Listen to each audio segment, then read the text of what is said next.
Napalundag si kuya sa tuwa. Nakakatuwa naman yung gasoline boy. Namangha siya sa kamera natin. Pasahan yan para po sa inyo. Kuha lahat. Lahat o? Galing no. May ikot yan.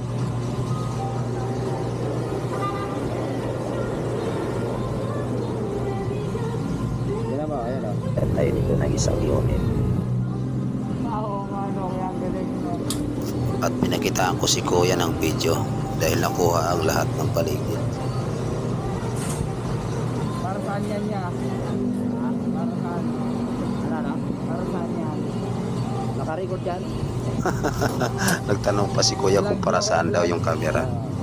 Vlogger mo si kuya eh. Chill ride lang naman tayo, kaya ito lang ang gas. 125 sa 43 kilometer. Tagal pala ano natin. Ano kaya? Walang pa yan? Ito page ko. Yung page niya. Para makita ko mamaya mukha ko doon. Ayan. Team Onex. Yeah, ipopost ko mamaya yun doon. Yung video na yan. I-edit ko pa yan. Normal ako yan. Yan yung mga kuha o. Sila mo mga kuha. Kaya yung mga kabarangay natin sa kanya-kanya kanas. Siyempre ganun talaga kabarangay.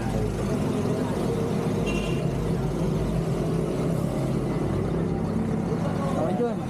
Hi ka muna sa vlog ni Team Omex TV. Alas 8 ng gabi yan. Hi ka muna, vlog. Nakakita-kita mo kanina. Napalundag si kuya sa tuwa dahil sa kamera natin. At pinakita ko na rin kay kuya yung video na kuha ng alas 8 ng gabi. Hindi siya makapaniwala dahil sobrang liwanag at nakuha lahat ng paligid.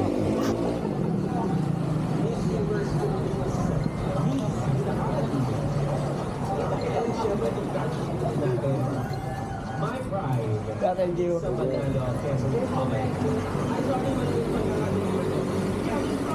Thank you sa inyo kuya dahil nakakataba kayo ng puso. Shout out pala sa inyo kuya. Ingat kayo sa araw-araw. God bless. At mabuhay kayo hanggat gusto niya.